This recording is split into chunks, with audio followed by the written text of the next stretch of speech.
پھر ان دونوں سے کثرت سے مرد و عورت پھیلا دیے۔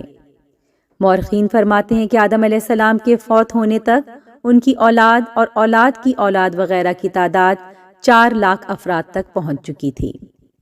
صحیحین کی جس حدیث میں سفر معراج کا ذکر ہے اس میں بیان ہے کہ رسول اللہ صلی اللہ علیہ وآلہ وسلم پہلے آسمان میں آدم علیہ السلام سے ملے تو انہوں نے فرمایا، نیک نبی اور نیک بیٹے کو خوش آمدید۔ آدم علیہ السلام کے دائیں طرف بھی بہت سے افراد تھے اور بائیں طرف بھی بہت سے افراد تھے۔ آپ جب دائیں طرف دیکھتے تو ہنس پڑتے اور بائیں طرف نظر اٹھاتے تو رو پڑتے۔ نبی کریم صلی اللہ علیہ وآلہ وسلم نے فرمایا، جبریل یہ کیا معاملہ ہے؟ انہوں نے فرمایا، یہ آدم علیہ السلام ہیں اور یہ ان کی اولاد کی روحیں ہیں۔ جب وہ دائیں طرف جنتی روحوں کو دیکھتے ہیں تو مسکرا دیتے ہیں اور جب بائیں طرف جہنمی روحوں کو دیکھتے ہیں تو رو پڑتے ہیں۔ اس حدیث میں یہ بھی ہے کہ رسول اللہ صلی اللہ علیہ وآلہ وسلم نے فرمایا، میں یوسف علیہ السلام کے پاس سے گزرا تو میں نے دیکھا کہ انہیں آدھا حسن و جمال عطا ہوا ہے۔ اس کی وضاحت بعض علماء نے اس طرح کی ہے کہ انہیں آدم علیہ السلام سے آدھا حسن ملا تھا، اور یہ بات صحیح معلوم ہوتی ہے کیونکہ آدم علیہ السلام کو اللہ تعالیٰ نے خود اپنے دست مبارک سے تخلیق فرمایا اور ان میں روح ڈالی۔ اللہ تعالیٰ جسے پیدا کرے وہ بہترین اور سب سے خوبصورت ہی ہو سکتا ہے۔ آدم علیہ السلام کی وفات اور بیٹے شیث علیہ السلام کو وصیت۔ شیث کا مطلب ہے اللہ کا دیا ہوا تحفہ۔ حضرت آدم علیہ السلام نے ان کا یہ نام اس لیے رکھا تھا کہ حابیل کے ہلاک ہو جانے کے بعد اللہ نے انہیں شیث عطا فرمائے۔ جب حضرت آدم علیہ السلام کی وفات کا وقت آیا تو آپ نے اپنے بیٹے شیث کے حق میں وصیت کی، انہیں رات اور دن کے اوقات اور ان اوقات میں ادا کی جانے والی عبادات کی تعلیم دی اور انہیں بتایا کہ ایک طوفان آنے والا ہے۔ جب حضرت آدم علیہ السلام فوت ہوئے اس دن جمعے کا دن تھا۔ فرشتے اللہ کے پاس سے جنت کی خوشبو اور جنت کا کفن لے کر آئے اور ان کے بیٹے اور خلیفہ حضرت شیث علیہ السلام سے تعزیت کی۔ حضرت ابی بن کعب رضی اللہ عنہ سے روایت ہے، انہوں نے فرمایا، جب آدم علیہ السلام کی وفات کا وقت قریب آیا انہوں نے اپنے بیٹوں سے فرمایا، بیٹو میرا جنت کے پھل کھانے کو جی چاہتا ہے۔ وہ تلاش کے لیے نکل کھڑے ہوئے۔ انہیں سامنے سے فرشتے آتے ملے جن کے پاس آدم علیہ السلام کا کفن اور خوشبو تھی، اور ان کے پاس کلہاڑے، کسیاں اور ٹوکریاں بھی تھیں۔ انہوں نے کہا، آدم کے بیٹوں تمہیں کس چیز کی تلاش ہے؟ یا کہا، تم کیا چاہتے ہو اور کہاں جا رہے ہو؟ انہوں نے کہا، ہمارے والد صاحب بیمار ہیں اور جنت کے میووں کے خواہش رکھتے ہیں۔ فرشتوں نے کہا، واپس چلے جاؤ، تمہارے والد تو فوت ہونے والے ہیں۔ فرشتے جب آدم علیہ السلام کی روح قبض کرنے کے لیے آئے تو حوا علیہ السلام نے انہیں دیکھ کر پہچان لیا۔ وہ آدم علیہ السلام سے چمٹ گئیں۔ آدم علیہ السلام نے فرمایا، مجھ سے الگ ہو جاؤ، پہلے بھی مجھے تمہارے ذریعے سے ہی مصیبت پہنچی تھی، مجھے میرے رب کے فرشتوں کے ساتھ رہنے دو۔ فرشتوں نے ان کی روح قبض کی، غسل دیا، کفن پہنایا، خوشبو لگائی، آپ کی قبر کھودی اور لحد تیار کی۔ پھر انہوں نے آدم علیہ السلام کی نماز جنازہ ادا کی، پھر انہیں قبر میں رکھ کر اوپر سے مٹی ڈال دی۔ پھر انہوں نے کہا، آدم کے بیٹوں تمہارے لیے یہی طریقہ ہے۔ حضرت آدم علیہ السلام کہاں دفن ہوئے؟ اس میں اختلاف ہے۔ مشہور ہے کہ انہیں ہندوستان کے پاس سری لنکا میں اسی پہاڑ کے قریب دفن کیا گیا جہاں انہیں جنت سے اتارا گیا تھا۔ ایک قول یہ ہے کہ مکہ مکرمہ میں جبل ابی قبیس پر دفن کیا گیا۔ یہ بھی کہتے ہیں کہ حضرت نوح علیہ السلام نے طوفان کے موقع پر ان کی اور حضرت حوا کی میتوں کو ایک تابوت میں ڈال کر کشتی میں رکھ لیا تھا، پھر طوفان ختم ہونے کے بعد انہیں بیت المقدس میں دفن کر دیا۔ آپ کی عمر کے بارے میں بھی اختلاف ہے۔ حضرت ابن عباس اور ابو ہریرہ رضی اللہ عنہم کی روایت سے مرفوع حدیث ہے کہ لوح محفوظ میں ان کی عمر 1000 سال لکھی ہوئی تھی۔ حضرت آدم علیہ السلام کی وفات کے بعد ان کے بیٹے حضرت شیث علیہ السلام نے ان کے کام یعنی رشد و ہدایت اور تبلیغ کی ذمہ داری اٹھائی۔ جب ان کی وفات کا وقت آیا تو انہوں نے اپنے بیٹے انوش کے حق میں وصیت کی، چنانچہ انہوں نے یہ ذمہ داری اٹھائی۔ ان کے بعد ان کے بیٹے کنن، پھر ان کے بیٹے مہلائیل نے یہ منصب سنبھالا۔ ان کے بارے میں اہل فارس کا کہنا ہے کہ وہ 7 اقلیم کے بادشاہ تھے۔ سب سے پہلے انہوں نے درخت کاٹے، شہر بسائے اور بڑے بڑے قلعے تعمیر کیے۔ وہ کہتے ہیں کہ بابل اور سوس کے شہر انہوں نے تعمیر کیے۔ انہوں نے ابلیس کے لشکروں کو شکست دے کر زمین کے دور دراز علاقوں اور پہاڑوں کی گھاٹیوں میں منتشر کر دیا۔ انہوں نے بہت سے سرکش جن اور بھوت ہلاک کیے۔ ان کا ایک بہت بڑا تاج تھا، وہ لوگوں سے خطاب فرماتے تھے۔ ان کی حکومت 40 سال قائم رہی۔ ان کی وفات پر ان کے بیٹے یرد نے ان کا منصب سنبھالا۔ انہوں نے اپنی وفات کے بعد اپنے بیٹے خنوک کے حق میں وصیت کی۔ مشہور قول کے مطابق انہی کو ادریس علیہ السلام کہا جاتا ہے۔ یہاں حضرت آدم علیہ السلام کا قصہ اختتام کو پہنچا۔ حضرت آدم علیہ السلام کے قصے سے معلوم ہوتا ہے کہ شیطان انسان کا ازل سے کھلا دشمن ہے جو ابد تک رہے گا۔ انسان کو گمراہ کر کے جہنم رسید کرنا اس کا اولین مقصد ہے۔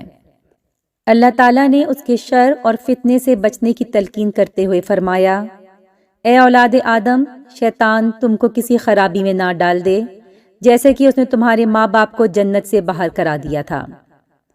شیطان انسان کو ہر برے کام، بے حیائی اور اللہ تعالیٰ کی نافرمانی پر اکساتا ہے، جیسے کہ اللہ کا ارشاد ہے، وہ تمہیں صرف برائی، بے حیائی اور اللہ تعالیٰ پر ان باتوں کے کہنے کا حکم دیتا ہے جن کا تمہیں علم نہیں۔ لڑائی جھگڑا، جنگ و فساد، نفرت و عداوت، بغض و حسد کا حکم دینا اور اتفاق و اتحاد کو ختم کر کے انتشار اور افتراق پھیلانا شیطان کا محبوب مشغلہ ہے۔ اللہ تعالیٰ نے اس کی اسی خصلت سے خبردار کرتے ہوئے فرمایا، بلا شبہ شیطان آپس میں فساد ڈلواتا ہے، بے شک شیطان انسان کا کھلا دشمن ہے۔ وہ انسان کو صدقہ و خیرات، احسان، بھلائی، نیکی کی راہ میں خرچ کرنے سے روکتا ہے کہ اس سے مال کم ہو جائے گا۔ اس طرح انسان کو بخل، ہوس، کنجوسی اور ظلم و ستم کی تعلیم دیتا ہے کہ اس سے مال بڑھتا ہے۔ اللہ تعالیٰ فرماتے ہیں، شیطان تمہیں فقیری سے دھمکاتا ہے اور بے حیائی کا حکم دیتا ہے۔ وہ شراب، جوئے اور قبر پرستی سے لوگوں کے عقائد اور اعمال میں بگاڑ پیدا کرتا ہے، ان میں باہمی نفرت کو فروغ دیتا ہے اور اللہ تعالیٰ کی عبادت سے روک دیتا ہے۔ اللہ تعالیٰ فرماتے ہیں، اے ایمان والو، بات یہی ہے کہ شراب اور جوا اور تھان وغیرہ اور پانسے کے تیر یہ سب گندی باتیں ہیں، شیطانی کام ہیں۔ ان سے بالکل الگ تھلگ رہو تاکہ تم فلاح یاب ہو۔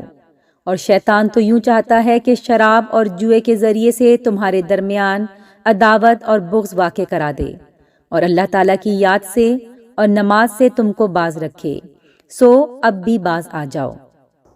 ابلیس تمام شیطانوں کا باپ ہے۔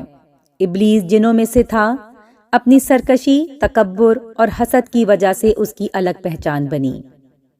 جن ذی عقل مخلوق ہیں، انسانوں کی طرح جن بھی شریعت کے پابند ہیں۔ چونکہ یہ آگ سے پیدا کیے گئے ہیں اور ان کے مادی جسم نہیں ہیں، اس لیے ہم انہیں نہیں دیکھ سکتے، جبکہ وہ ہمیں دیکھ سکتے ہیں، جیسے کہ فرمان باری تعالیٰ ہے، وہ اور اس کا لشکر تم کو ایسے طور پر دیکھتے ہیں کہ تم ان کو نہیں دیکھ سکتے۔ جنوں کی تخلیق کے بارے میں ارشاد باری تعالیٰ ہے، اور اس سے پہلے جنات کو ہم نے لو والی آگ سے پیدا کیا۔ جنوں میں بھی نیک و بد ہیں۔ نیک جن شریعت کے پابند اور نیک کاموں میں سبقت لے جانے کی کوشش کرتے ہیں، جبکہ شریر شیطان کے چیلے ہیں اور دوسروں کو گمراہ کرنے میں مشغول رہتے ہیں، جیسے کہ جنوں کی زبانی ارشاد ربانی ہے، اور یہ کہ بے شک بعض تو ہم میں نیکوکار ہیں اور بعض اس کے برعکس بھی ہیں، ہم مختلف طریقوں سے بٹے ہوئے ہیں۔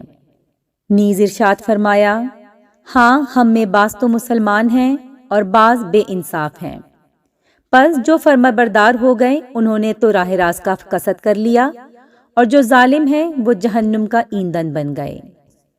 جب سے شیطان نے آدم علیہ السلام اور ان کی اولاد کے ساتھ جنگ کا اعلان کیا، اس وقت سے نیکی اور بدی، خیر اور شر، بھلائی اور برائی کے درمیان کشمکش جاری ہے۔ شیطان اپنے لاؤ لشکر کے ساتھ رات دن بنی آدم کو گمراہ کرنے، انہیں اپنے رب کا نافرمان بنانے، برائی میں ملوث کرنے، نیکی سے دور اور بدی میں مبتلا کرنے کے لیے سرگرم ہے۔ آدم علیہ السلام کے قصے سے بنی آدم کو ان مشکلات کا حل میسر آتا ہے۔ ان کے جانی دشمن کے کارگر وار سے صحت یاب ہونے کا انمول نسخہ انہیں ملتا ہے۔ شیطان کی چند لمحے کی خوشی کے بعد اسے ذلیل و خوار کرنے کا مضبوط ترین ہتھیار نصیب ہوتا ہے۔ وہ علاج اور ہتھیار وہی ہے جو ان کے والد محترم حضرت آدم علیہ السلام نے اختیار کیا تھا، اور وہ ہے توبہ استغفار۔ جس طرح آدم علیہ السلام شیطانی مکر کا شکار ہوئے، اسی طرح ان کی اولاد بھی شیطان کی فریب میں آ سکتی ہے۔ لہٰذا انہیں بھی اپنے اس مرض کا علاج اس طرح کرنا چاہیے جس طرح ان کے والدین نے کیا تھا۔